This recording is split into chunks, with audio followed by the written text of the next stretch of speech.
The Audi e-tron was one of the very first big premium electric SUVs to launch when it went on sale back in 2018. It was quick, it was quiet, it was comfortable, it offered a new take on that big premium electric SUV formula. And yet it always felt like a bit of a stopgap, something that was designed to comply with emissions regulations and of course that increasing demand for big premium electric SUVs. It was big, it was heavy, it wasn't all that efficient. Even ones with the bigger batteries struggled to top 200 miles in colder weather.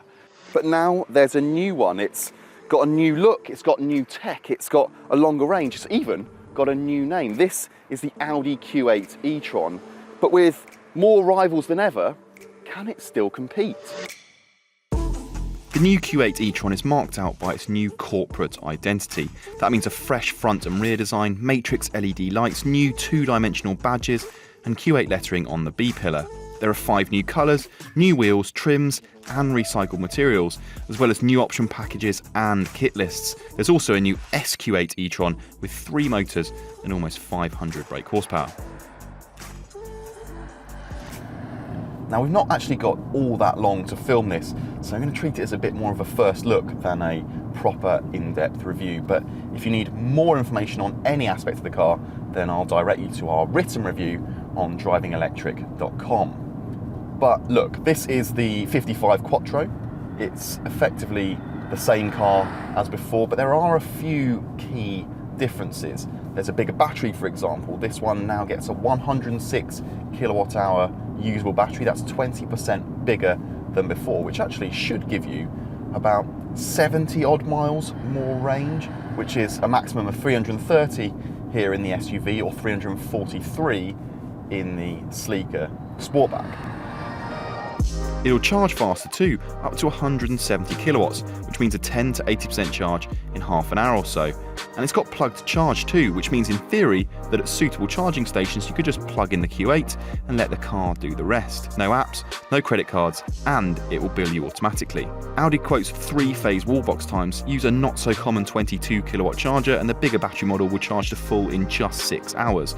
We reckon a more common 7 kilowatt charger will take roughly 15 hours. But in here it's as luxurious as ever. You can get open pore wood, carbon effect trim, there's loads of recycled materials. Our car's got ventilated, massaging leather seats. There is loads of tech as well. Now, we don't always like climate controls and all the buttons hidden away in the screens, but actually Audi doesn't do too bad a job in this respect. You've got 2 screens, one for the infotainment and the navigation, the media controls and all that, and then the one lower down, that's the climate controls. It's got haptic feedback, so you always know when you have or haven't pressed the right button, but actually it's pretty easy to use and you've got a nice ledge for your hand to rest on when you're operating it.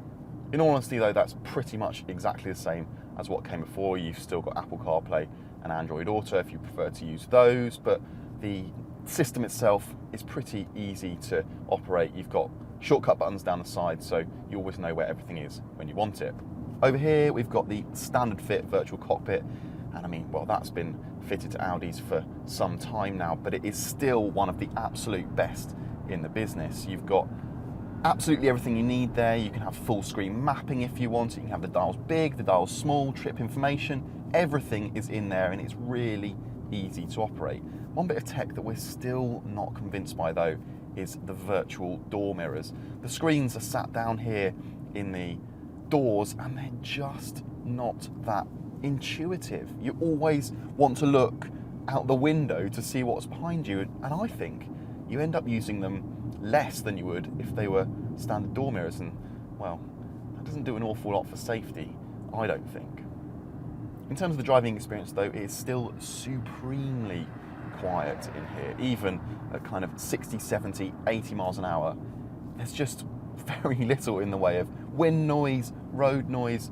Any kind of unwanted noises are just filtered out completely, and with the standard fit air suspension as well, it's comfortable too.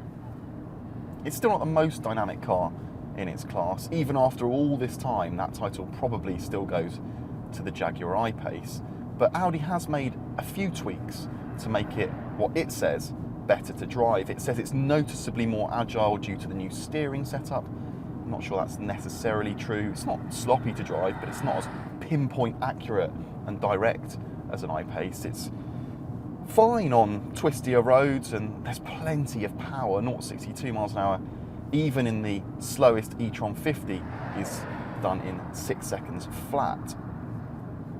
And then there's the intelligent brakes. Audi reckons you can do 90% of your driving on regen. So the system basically decides whether or not you need to feed power back into the motor, you need the actual friction brakes, or a combination of the two. But even when you're using the actual brake pedal, you're not necessarily using the friction brakes. It will always prioritize the regen. It doesn't offer one pedal driving because Audi says that using regen isn't as effective or isn't as efficient as allowing the car to coast. So if you like that kind of driving, that's fine, but it's not going to slow the car as aggressively as it would in some of this car's rivals, including Mercedes EQC or a Jaguar I-Pace, for example. But in terms of efficiency, Audi may have made some changes, but they're not night and day. It's not substantially more efficient than the car it replaces. We've been doing, well, nearly 100 kilometers today, and we're averaging, well, very nearly 2.5 miles per kilowatt hour, which isn't great by any stretch of the imagination, especially when you consider its ambient temperature of about 20 degrees. Audi reckons the Q8 will be delivered carbon neutral to customers in Europe and America.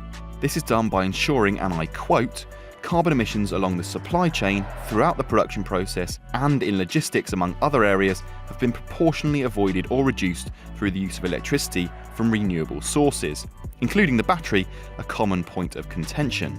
Audi also offsets unavoidable CO2 equivalent emissions via various global projects. All cars come with adaptive air suspension, matrix lights, a power-operated boot lid, those 2 screens in the virtual cockpit system, plus heated leather seats and parking cameras. S-Line brings bigger wheels, different suspension, and a sportier look with privacy glass and special seats. The big news here then is range. The new Q8 e-tron with the smallest battery will do more miles per charge than the old car could do with the biggest battery. It's not dramatically different to drive, it's still quiet, it's still comfortable, and that feeling of luxury inside is really difficult to beat in this class. Baby steps then. Small changes have done just what the Q8 needed to reinstate its place in the luxury electric SUV class. Head to DrivingElectric.com for all the latest electric and hybrid car advice, news and reviews, and check us out on Twitter, Facebook and Instagram. Finally, while you're here, make sure you hit the subscribe button on our YouTube channel and turn on notifications to ensure you never miss a video.